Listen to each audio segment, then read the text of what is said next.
Welcome. It is the Bet Online Salute to Troy podcast. We have a full house here today. Our full squad is here.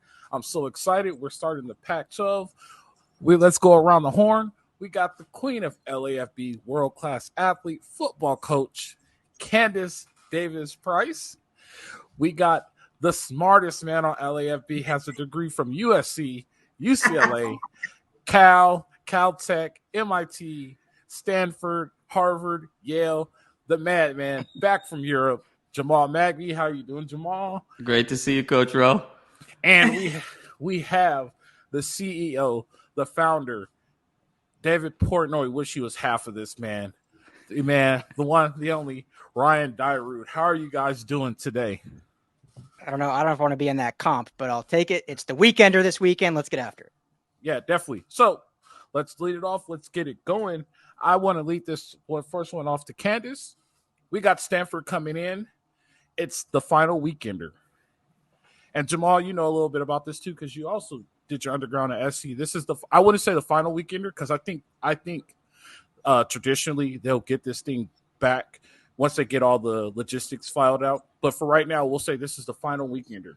Candice, let's just talk about how important this weekend is outside of the football realm. Well, we all know that USC is more than just athletics. USC is an experience, right? Most people go to college. They say it's the best 4 years of your life. USC is an experience. The connection with the teammates, the connection with the students, the general population's connection with the football team, it's huge, right? It's exclusive. That's why it's important that we always have our jobs come to. I won't even go there with you, Al. You already know I was going with that. But I'm looking forward to, I guess, this new generation. I don't know how much they know about the weekender, right? So they're making their own new memories. This to them might solidify the next new, what did you say, the protected team that we get to play outside of our conference. So hopefully we can, I guess, changing of the guards, as they'd say. We're kind of leaving some things of the past, transitioning into some new things. They're getting their new electrifying offensive era that, can't compare too much to what we experienced, but I'm looking at it optimistically that now this student population, this new USC regime is making their own memories. Yeah, definitely. Jamal, how do you feel about this possibly being the last weekend? Yeah, Fred, I'm a little sad. I mean, obviously this is, the two sort of West Coast private schools that play Division I football. There's kind of the NorCal, SoCal rivalry baked in. And really, ever since the mid-2000s, I mean, if we look at the last 15, 16 years, it's been such a compelling rivalry and arguably one of the most underrated rivalries in all of college football. When you talk about the upsets on either side and, SC being 41.5-point favorite one year and Stanford with an upset, SC, upsetting number 4 Stanford one year, rushing the field for the first time in the 21st century, and just all these great games in between. Andrew Luck, Matt Barkley, duels. Just really some special moments. A couple Pac-12 championship games decided between these two teams. So much history here. I do, share in your sentiment that I hope that there's a way to sort of find a path for this rivalry again. But I'm a little sad and nostalgic going into Saturday night. So I kind of want to share a story. So my first year, we played at the farm. And I was redshirting, and I didn't know anything about the weekender. And everybody kept talking about, like, oh, it's the weekender. It's the weekender. So we're in our team meeting, and our DFO, Dennis Lutek at the time, was like, so all the redshirts who don't get to travel, go pick up your jersey, and when you get to the stadium, we'll let you on the field. And I'm like, wait, what's going on here? They're like, oh, it's the weekender, dude. Like, you need to find a ride, and you need to go up to Stanford. Like, you have to get to Palo Alto. Like, you get to go on the field. Like, it's a big deal.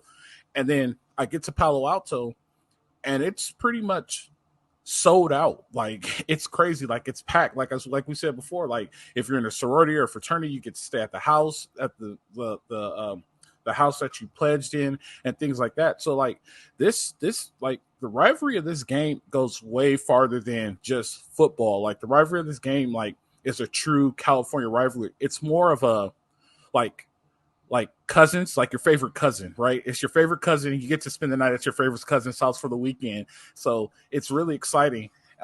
It's unfortunate that's his last one. I blame Larry Scott.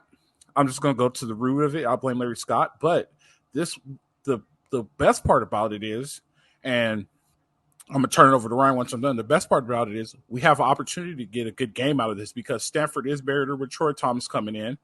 And also, we might get a sellout. So, like I told Ryan, we're going to get a lot of fans. So, Ryan, you've been at both games, and the seats are filling up. But this might be the first game where the stadium is full. What do you think the vibe is going to be like?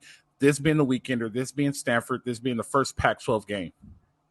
Oh man, yeah, I can't wait. I mean, USC's oldest rival, right? 1905, if I'm not mistaken. So the history is there. Al, you sent me the USC Instagram. According to that, it's a sellout already, or it's nearing a sellout.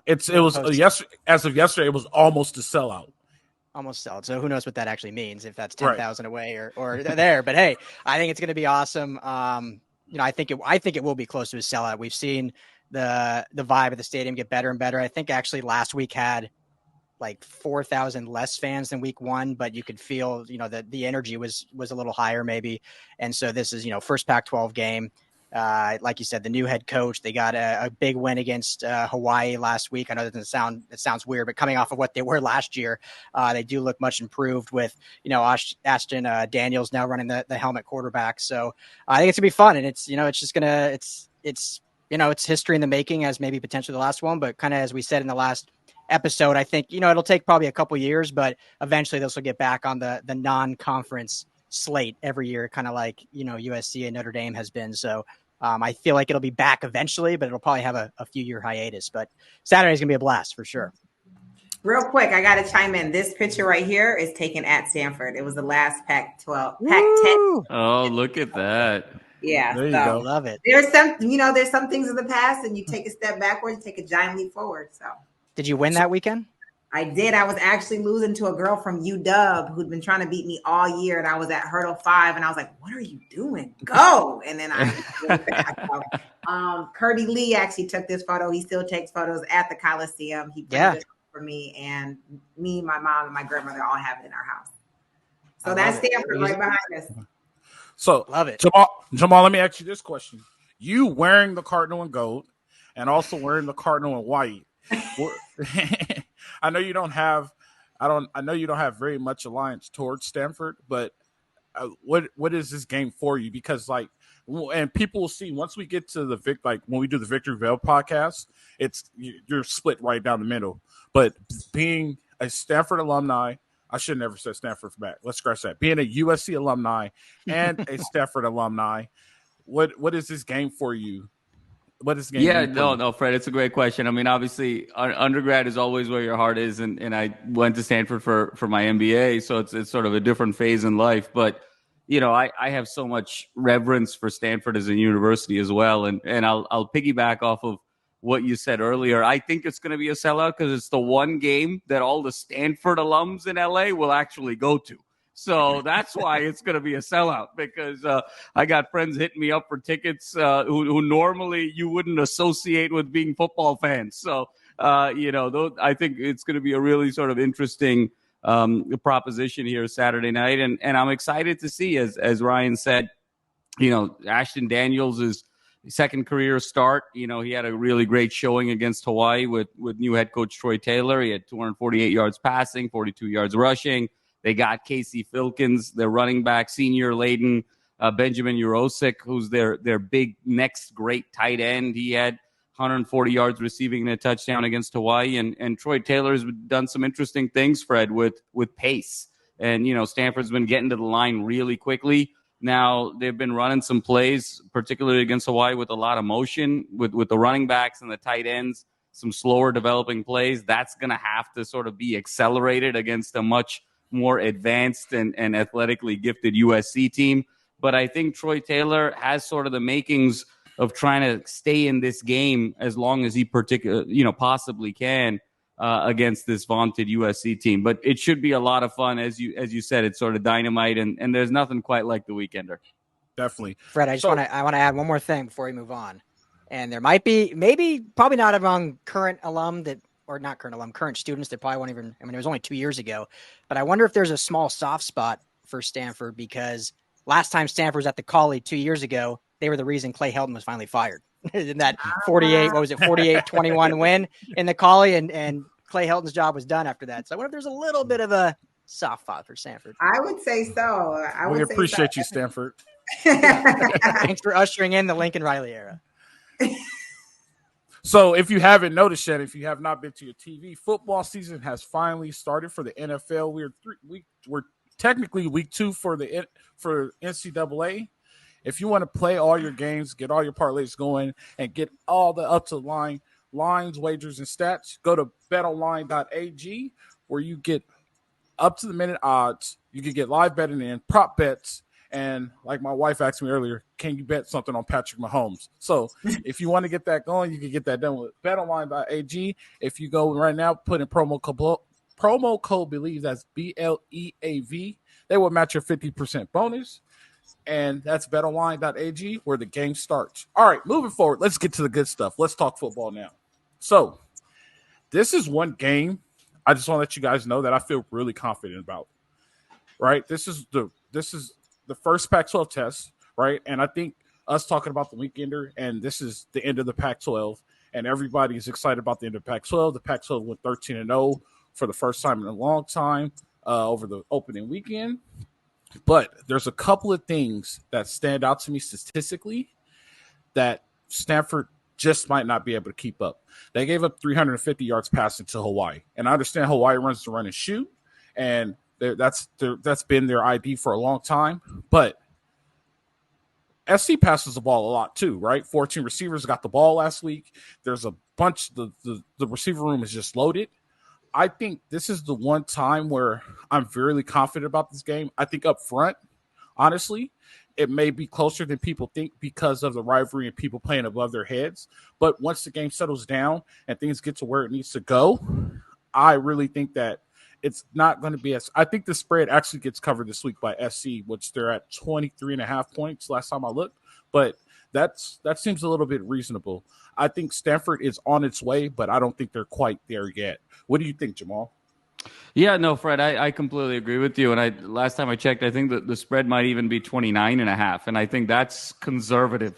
This is, I think Stanford is still sort of rebuilding in terms of what they want to look like in this new Troy Taylor era and kind of graduating from, the David Shaw era of the past. And what do they look like in terms of the trenches and up front? Are they looking for more nimble, agile defenders on the edge? Are they looking for more girth in the trenches, a la kind of the Harbaugh years and what have you? So I think they're transitioning. I think you're absolutely right that they're going to play very excited and inspired ball coming off of a 3-9 season, but they just don't have the horses at really any position group for this to be a competitive game. I fully expect SC to run away with this game pretty early. We might see kind of a competitive half a quarter in the first quarter, but beyond that, this should be pretty easy for SC. I'm excited to see how the defense responds. Obviously, the last test was against San Jose State. I can't put really any stock into that Nevada game considering how bad Nevada is. So to me, I'm really looking at this defense and really looking at this unit holding Stanford to under 20 points en route to a pretty resounding victory. Good. Ryan, you were at practice this week. What is the vibe at practice? What was the aura? How did practice feel? I know the rules is you can't actually watch practice, but just the players walking around and when you were out, the opportunity to give you to be out there. How was that feeling at practice this week? Yeah, it's stayed consistent with how it's been all off season and now through the first 2 weeks. I feel like after week 1, it was not satisfied, especially on defense. They knew there was things they had to clean up and felt they gave up too much points and too many big plays to San Jose State.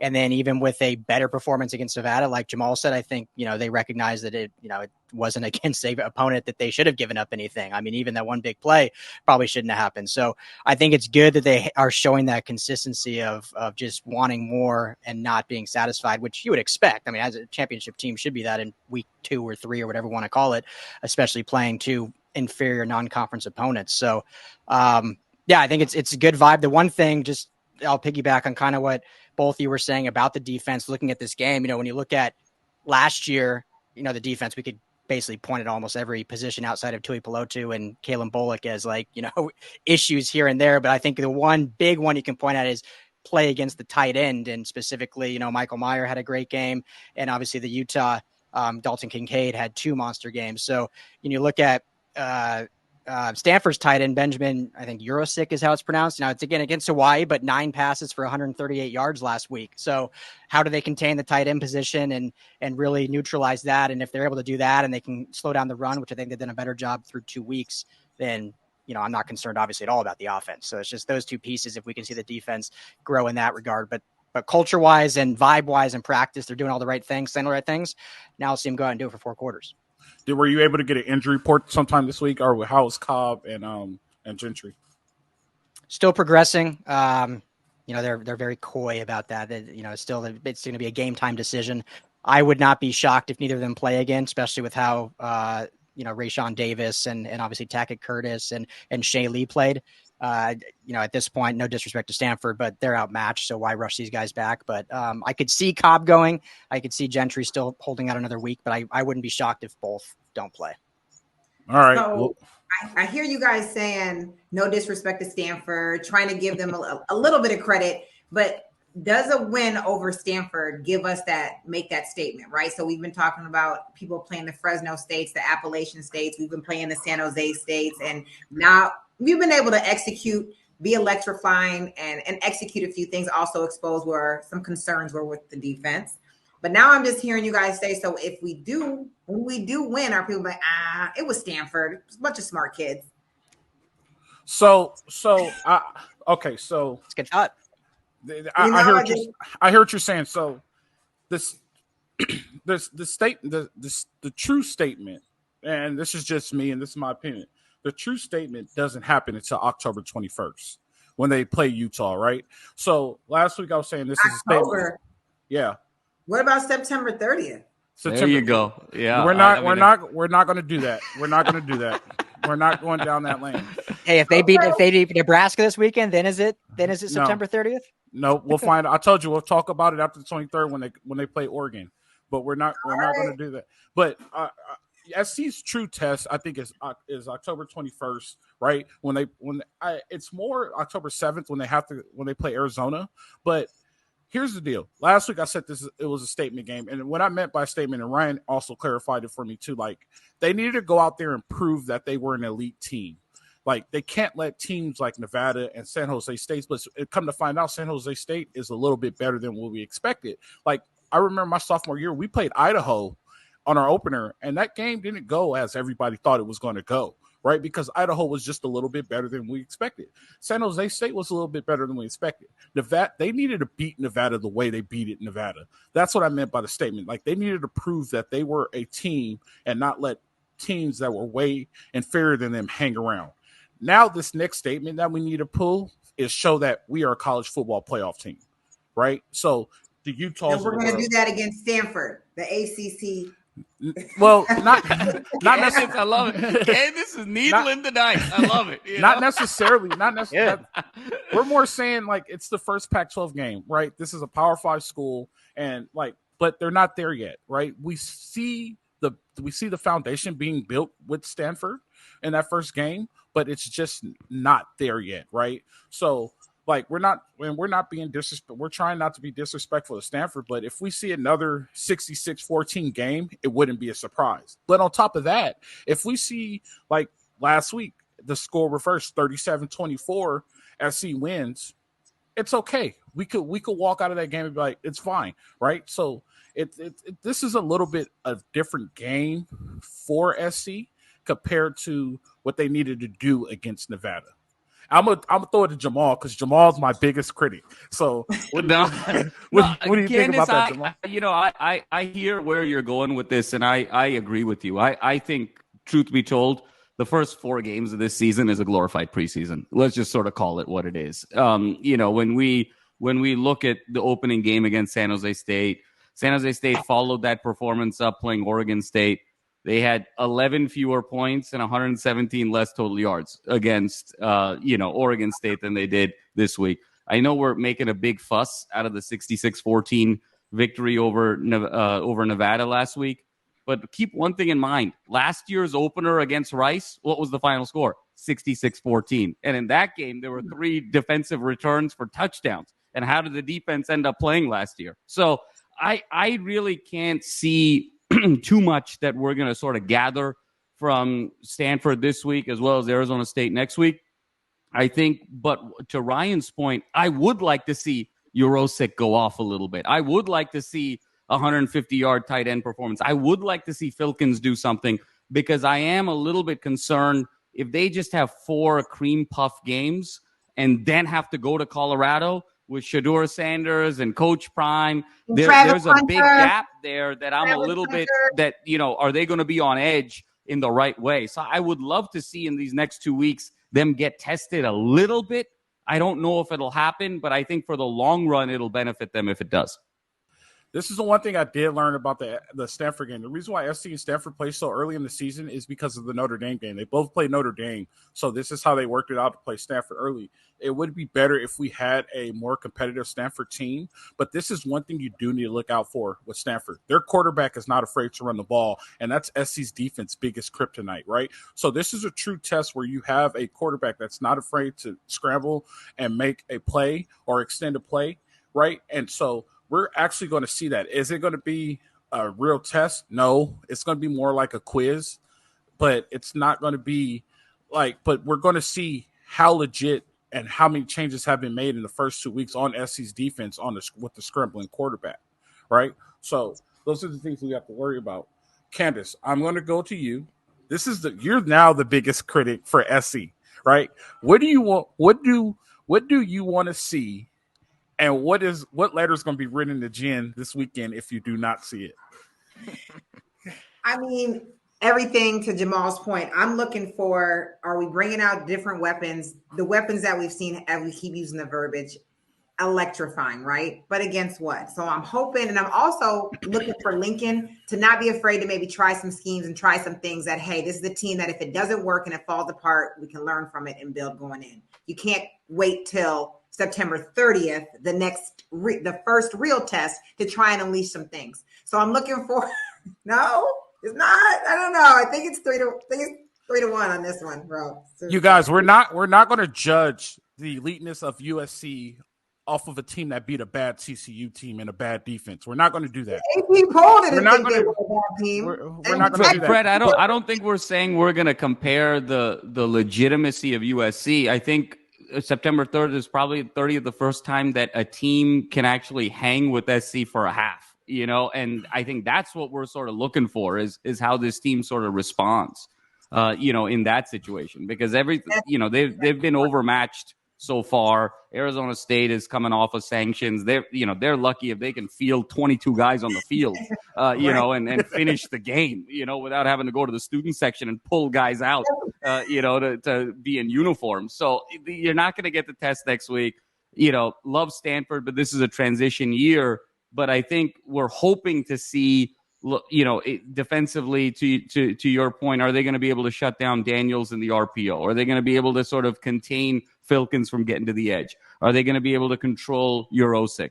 And then offensively, are they going to just be able to sort of move what they want to do? And I think one thing I'd love to see this week is to get Marshawn Lloyd some lather. I don't know if you can just kind of have 3 touches, 1 catch, and sort of go kind of running back by committee. At some point, you need your RB1, RB2 to get some lather going to really start establishing your identity on the ground to complement, obviously, the Heisman Trophy winner.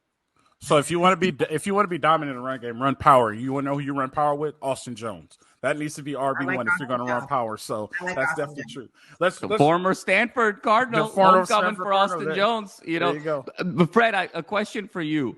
Austin Jones, to me, looks a lot leaner than he was last year. He seems to me that he has lost about 13 to 15 pounds of, just overall weight and some muscle there. He's looking leaner.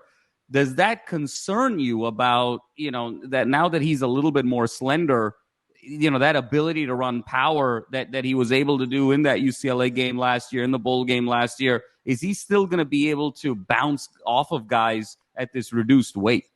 I don't think it's going to be so much of an issue because he's still a downhill runner, right? I think it gets to, and I don't know. I should say this. I don't know why he did that, but some guys, they gain this weight and then all of a sudden they're like, man, I just feel heavy. so they start to shed a little bit more pounds so they could be a little bit better, right? And maybe he might have lost the weight so he could fit in more scheme in this offense, right? Not just the power back. He could be the screen back. He could do this. He could do that, get the swing passes. So I'm not so much worried about it. Now, if he would have been down 20 pounds, 25 pounds, they'd be like, that's a little, I just think it was more of maybe he felt heavy or he was trying to figure out how to get more touches in this offense. So I'm not so much worried about it right now, but they've ran power with him. They actually ran power with Marshawn Lloyd too, and it worked successfully. So I've been screaming for power for almost a year now. So I think Lincoln Riley's finally listening to it. So that actually works. Al, go ahead, Ryan. What's so funny, and this just still sounds weird to say. I was talking to Austin Jones' agent. That still sounds so weird for a college athlete to have an agent.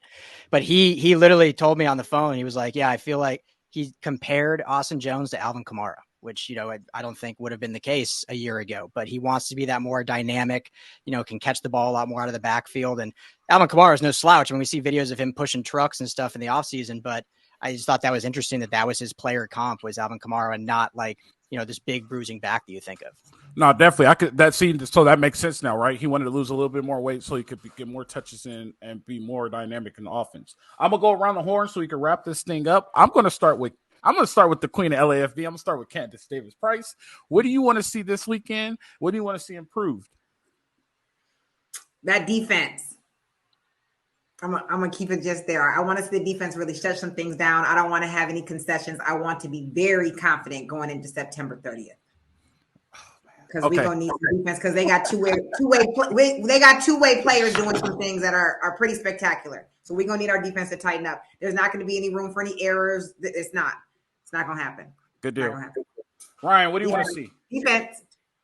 I'd stick with the defense, but I'll get more detailed. I want to see how they contain Ashton Daniels. I look at the schedule. They really don't play a single stand-up statue quarterback. Every quarterback they play is athletic. It can move and can obviously extend plays with their legs and whatnot. It just goes down the list. Bo Nix, Michael Penix Jr., obviously Cam Rising, Shadur Sanders that we already mentioned. So this is kind of, again, we saw it in week one and we saw it a little bit last week too, but how do they contain Ashton Daniels? So, there's other concerns on defense. We talked about the tight end, but if they can kind of use that QB spot to their advantage and keep Ashton Daniels in the pocket and not allow him to extend third downs and get off the field, and that would make me, happy about the improvement in that week.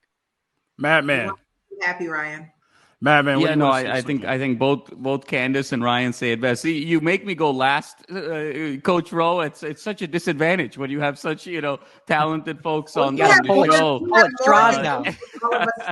I saved the best for last, Madman. Come on. I'll piggyback. Obviously off of those kind of specific elements on the defense. Offensively, I want to see a little bit more of a rotation. Like I think we're convinced this is a team that's deeper.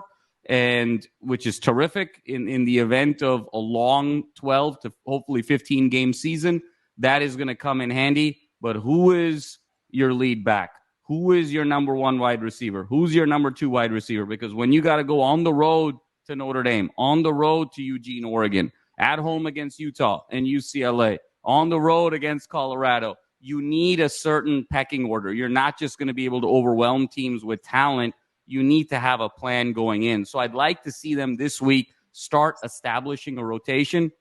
And then on the defensive side of the ball, I'd like to see them be a little bit more dynamic. No interceptions through 2 games, really only 1 true sack in kind of meaningful minutes over the 2 games. So I want to see this defense be a little bit more big play oriented via the sack, via the interception. Would love to see Kalen Bullock's name reappear in the conversation as an All-American last year. So big play defense, pecking order on offense, and then just sound gap containment on both sides.